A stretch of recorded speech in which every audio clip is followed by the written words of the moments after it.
nilipoendaga shule chekechea, maana nimekosa hoja kujitetea. Inanikunja inanipinda pinda dunia, tofauti na mama alivyonilea, maana nimekosa nguvu kujitetea.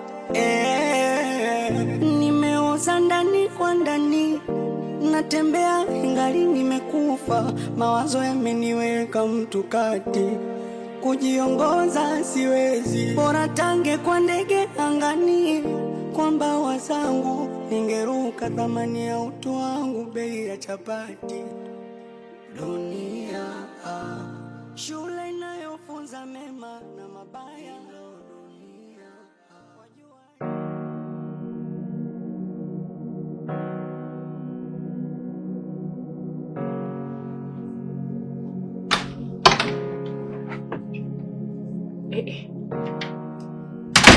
Mbona kuna mgeni?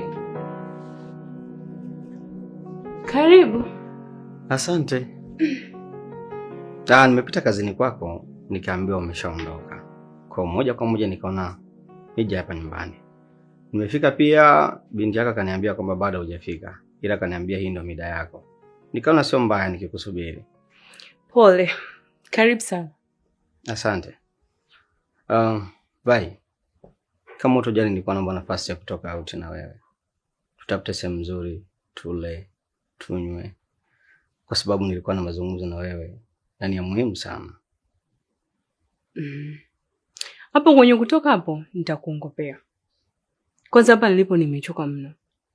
Alafu hii wiki na kazi nyingi, yani short niko tight. Sidhani hata kama nitapata muda wa kuzungumza na wewe. Kwa hiyo kama una maongezi ya muhimu sana, tunaweza hata tukaongea hapa ili kurahisisha. Okay.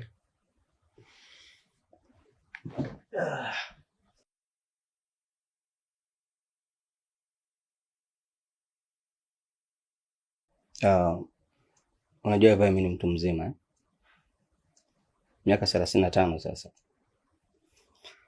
Lakini pia namshukuru Mungu amenibariki.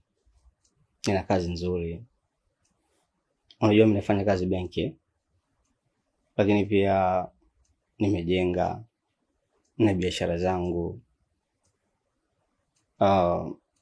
Kiufupi mimi nina hela. Unajua sisi wanaume ambao tumefanikiwa, kuna namna ukikaa mwenyewe inakuwa haikai sawa. Vai. Toka siku ya kwanza nilipokuona, kiukweli nilivutiwa na wewe. Ni mwanamke mzuri, lakini pia unaonekana ni mwanamke mwenye hekima sana. Kiufupi mimi nimekupenda. Na naomba nikuahidi, kama ukinipa nafasi, nikatia mkono wangu kwenye biashara zako, na jinsi ulivyo na akili, ninakuahidi hautojutia kunifahamu. Asante kwa kunipenda.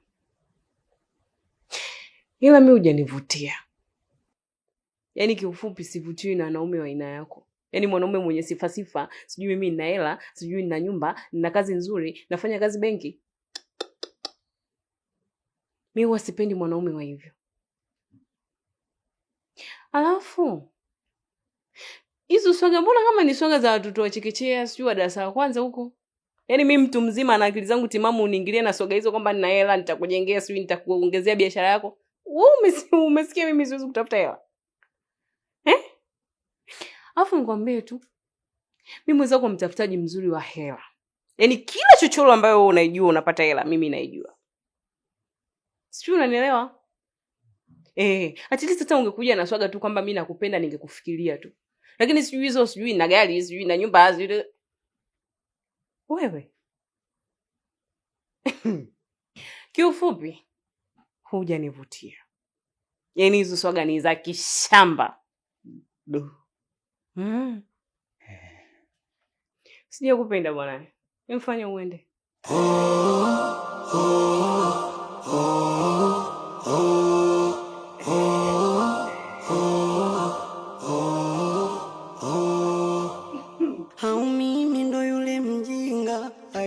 niliataga shule chekechea, maana nimekosa hoja kujitetea.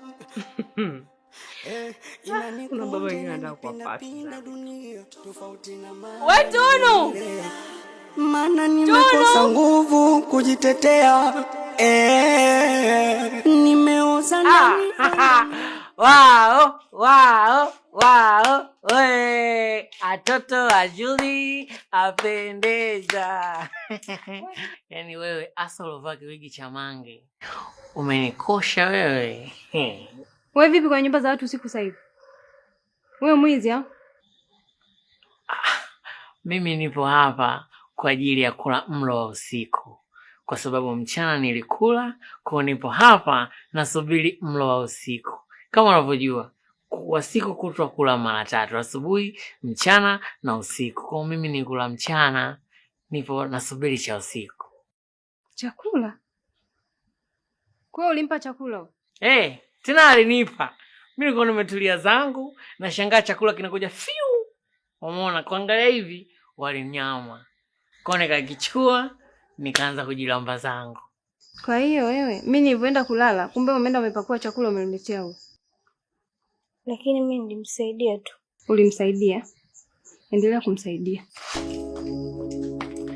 Dada sikoje? Muda ule uliposuka hivi nikaona kuna roho mbaya. Asa hivi umesuka Kilimanjaro bado na roho mbaya. Kwani una shida gani dada yangu? Mbona una kijana roho mbaya wewe? Wewe. Hivi una akili timamu kweli wewe? Yaani nimekupa chakula changu kwa wema afu umeenda kumwambia nilikutuma? Naongea na wewe nilikutuma? Basi nisamehe dada yangu. Sirudi tena kumwambia. Kwanza sasa hivi mdomo wangu nalishona. Siongei. Haya ondoka, hamna chakula. Ondoka. Dadangu. Wewe ndo mtu wa Mungu na kutegemea. Ukiniacha mimi hapa utanikuta asubuhi maiti. Sasa lako ningie ndani afu nikukute bado umekaa hapo. Wewe mimi nakujua. Mwanzo ulisema hivyo hapo kiasila. Wewe unaga roho mbaya. Nimekaa zangu hapa nimetulia, chakula kikaja shwi. Mimi najua kuna chakula kinakuja, ngoja nijiweke sawa. Najua tu nikitulia hivi, chakula kinakuja shwi. Muda huu ni mikuku. Mudi napendwa mimi. Kipashe ila usisahau na pilipili. Niambia nisiongee. Au nilie kama mwanzo.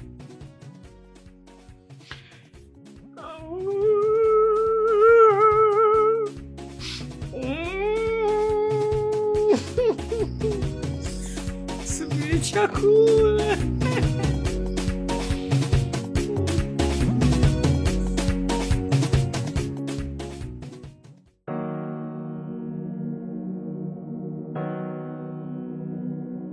Kwa hiyo umenielewa? Jamani, nimeshakuelewa. Wewe sema umenielewa, alafu mwisho wa siku kwaja kunipigia simu mimi. Ukawa umeshindwa kuelewa nini ambacho kinachotakiwa kifanyike huko. Kumaanisha mimi na kichwa cha kuku. Vitu vyote umeshaviandika hapo. Sawa. Kitu kikubwa sasa cha kuzingatia kuhusu swala la miamala. Kwa sababu hichi ndio kitu ambacho makini sana unatakiwa uwe nacho. Maana ukilemaa tu kwenye hicho, tunaweza tukapigwa. Sasa hivi matapeli wamekuwa wengi sana. Tena isitoshe hawa matapeli wa mitandaoni. Beni. Jirani. Sasa hivi. Safi vipi? Safi. Karibu. Asante. Mke wangu, huyu ni jirani yetu wa sehemu ya pili hapo. Jirani, huyu ni mke wangu. Yeye ndo atakuwepo hapa sasa hivi. Okay. Kwa hiyo Beni hatakuwepo tena? Beni hatakuwepo kwa sasa hivi. Kwa hiyo na imani utamonyesha sana ushirikiano mke wangu hapa. Karibu, hii ndio ofisi yangu na madela. Humo ndani kuna vitu vizuri vizuri. Usijali, nitakuja kutembelea. Haya.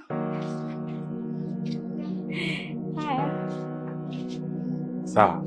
Na kingine kuhusu swala vile vitu ndio unafanya sio mbaya kila kitu kufanyia. Sasa bana kuweka sawa. Baba anaweka sawa. Na maana sana.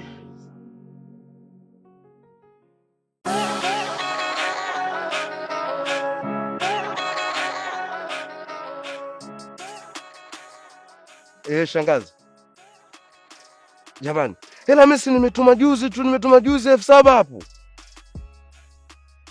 Sasa kutokutuma leo ndo unaongea maneno yote hayo shangazi yangu.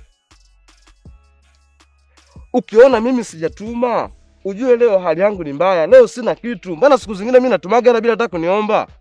Leo mambo magumu kijiweni kwangu huku bana. Basi bana, hamna shida bana. Sawa, nipe laana basi bana. Ndugu zingine wanaga shukrani rafiki yangu. Yaani nafanya msaada kila siku, najinyima, nikipata kidogo natuma kidogo na baki na kidogo, lakini lawama kibao. Anaongea maneno mpaka anataka kutoa laana rafiki yangu. Sasa mimi kama nina hela hapo, kwa nini nishinde kuwatumia rafiki yangu? Kula wenyewe tunaunga hapa, makazi yenyewe magumu haya, mtu analalamika rafiki yangu, kesi kidogo tu.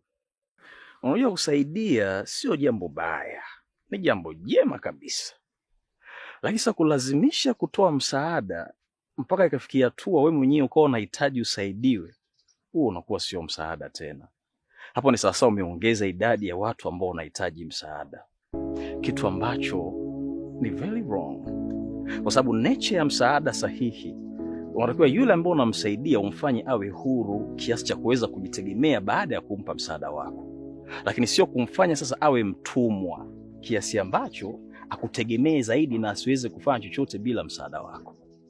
Na hili mara nyingi huwa linasumbua sana, kwa sababu watu wengi huwa hatuzingatii levels za maisha yetu katika kutoa msaada kwa watu wetu.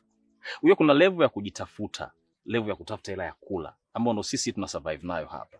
Na kuna level nyingine ya kuweka akiba. Sawa, ambapo hii angalau sasa unaweza sawa walau ukasema unachukua jiko na weka ndani, unatengeneza mtoto, kwa sababu kipato kinakuwa kimekua.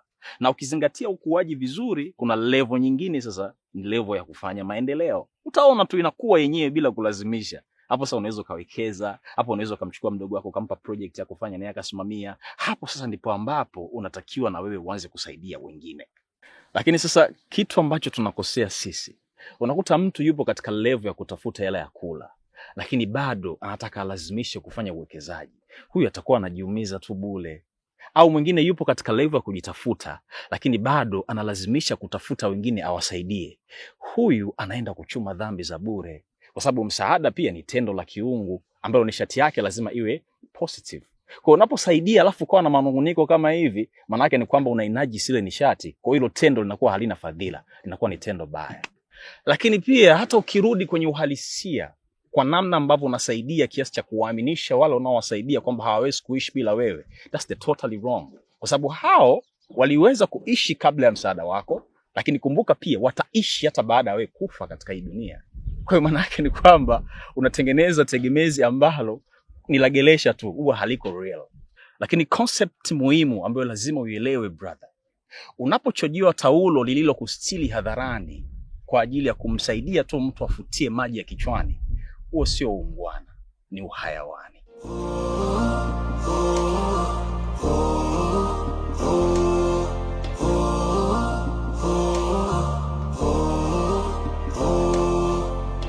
Au mimi ndo yule mjinga aliyekataga shule chekechea.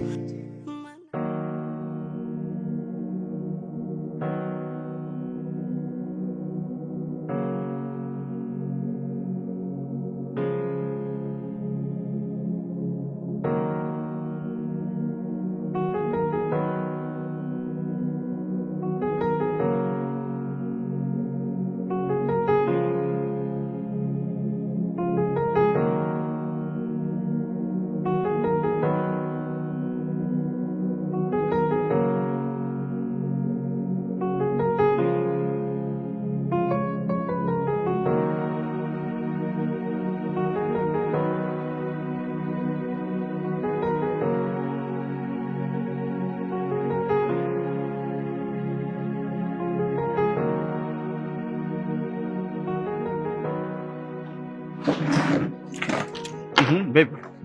Oh. I hope sijakuweka muda mrefu. Hamna kawaida. Sorry, shingapi?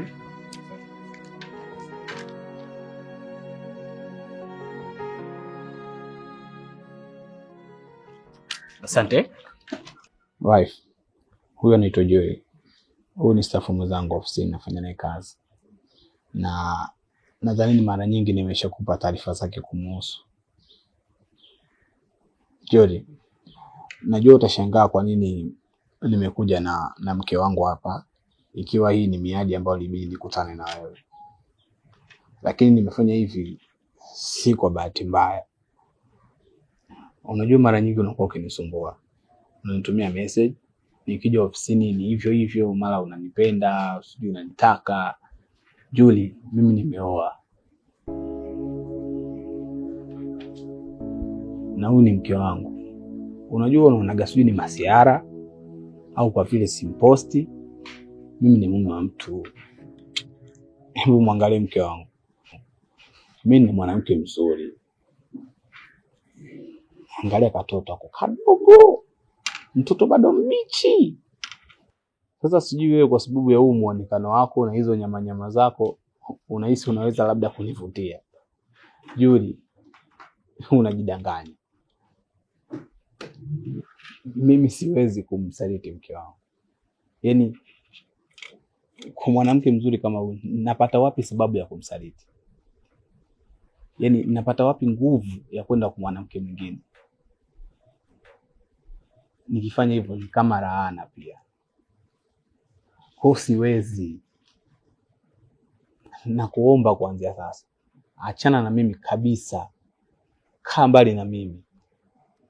Sihitaji kumuumiza huyu hata kwa kitu kidogo. Please. Achana na mimi.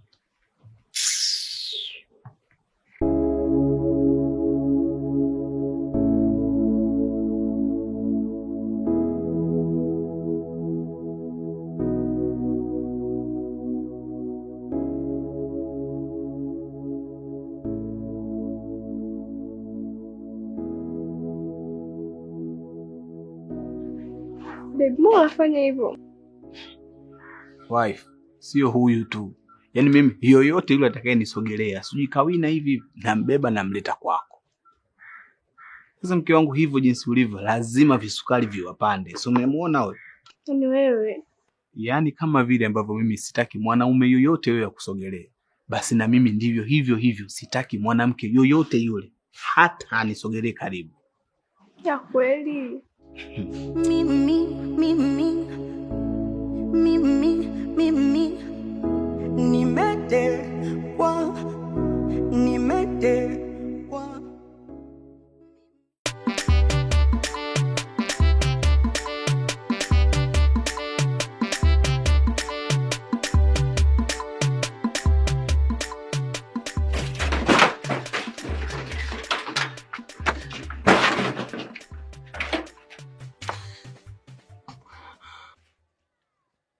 Manyesi!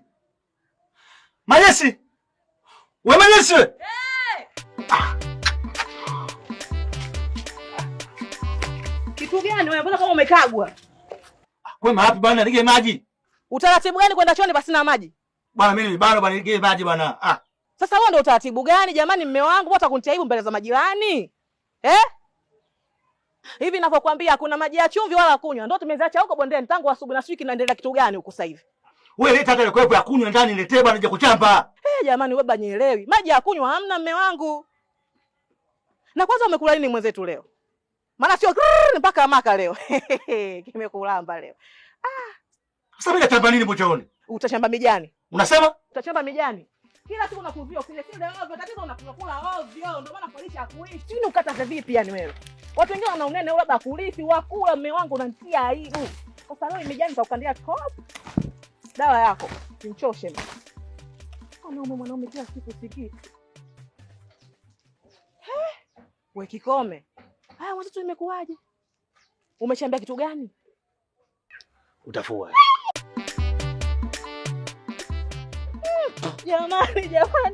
Jamani kikome, mbona tabia mbaya hivi jamani wewe mwanaume? Kali melaaniwa lione jitu zima ina akili. Ndio nisa kurusha msheti wako wa mavi mimi hapa. Umeona mimi ni sura ya mavi hapo kwa mavi Sasa kama umevurugwa huko upotoka na mimi nakuvuruga hivyo hivyo. Watu wanaomba ndoa, sisi tunaomba kutoka. Nishachoka.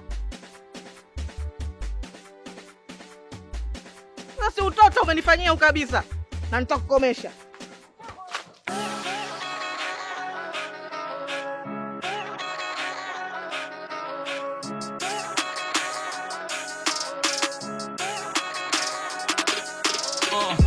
nilipolala sipo nilipoamka. Nani kanbeba, nani kanfunua shuka, nani kaizima ndoto katikati ya matuta. Nyakati nilizohitaji kupanda mimi ndo nashuka. Unachopanda sicho tachovuna. Unaweza pandiwa na wengine na mwisho kavuna. Unaweza cholewa ramani na usijelewe. Pale unapohitaji uchole unajikuta umeshachorwa tu. Ishi asili, kaa kwa akili, piga zaidi ya moja dili. Hustle, struggle, fight mpaka do you say you're killing me. Jasho lako sako bako hapo ado kaza mwanzo mwisho tatoboa bro, believe in me. Maisha ni fumbo, maisha ni tungo, maisha ni tumbo lenye uzazi kulimudu we ufanye kazi.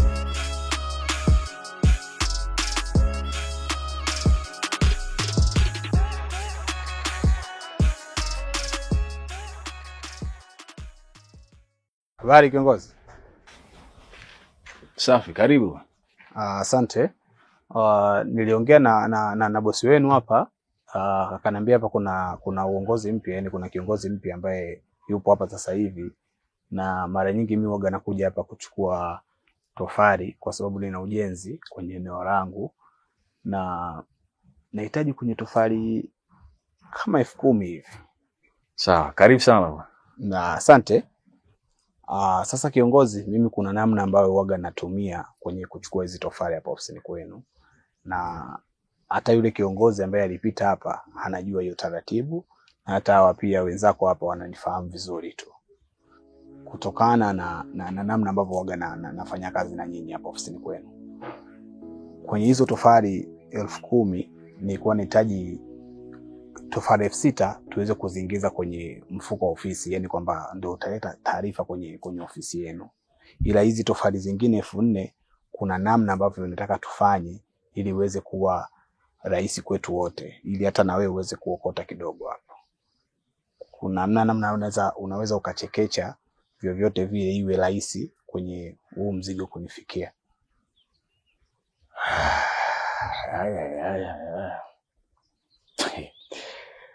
Umenishtua bosi, umenishtua sana. Sorry, hivi utajisikiaje endapo siku ukasikia mwanao wa kumzaa ana baba mzazi mwingine? Najua sikunielewa, lakini kiuhalisia huwa inachoma na inauma sana. Na hiyo sasa ndio ladha ya usaliti jinsi ilivyo. Usaliti huwa ni mbegu, ukiipanda kwako ni lazima tu itaota. Lakini cha ajabu sasa, mavuno yake huwa hayaishii tu kwako, yanagusa mpaka kwenye nasaba yako yote inayohusika na wewe.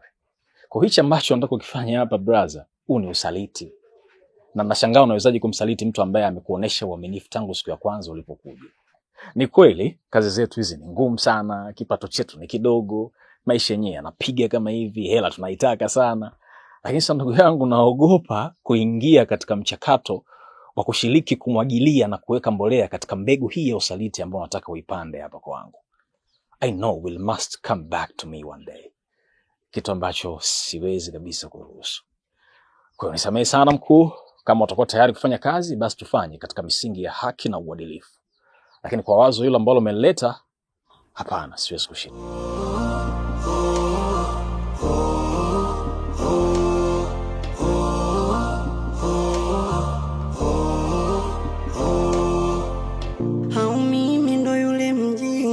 Aliyekataga shule chekechea, maana nimekosa hoja kujitetea.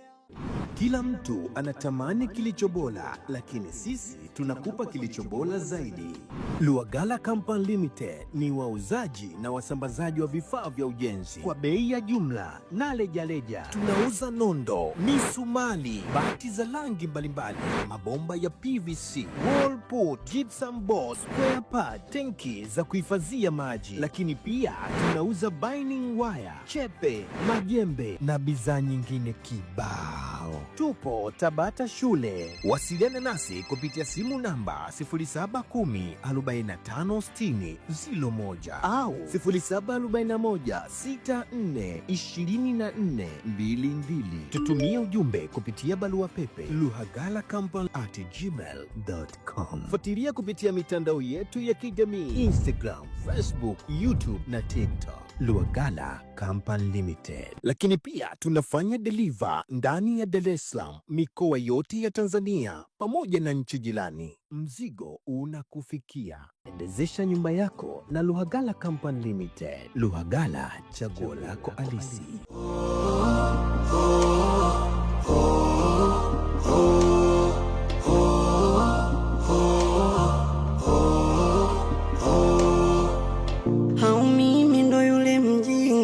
Aliyekataga shule chekechea, mana nimekosa hoja kujitetea.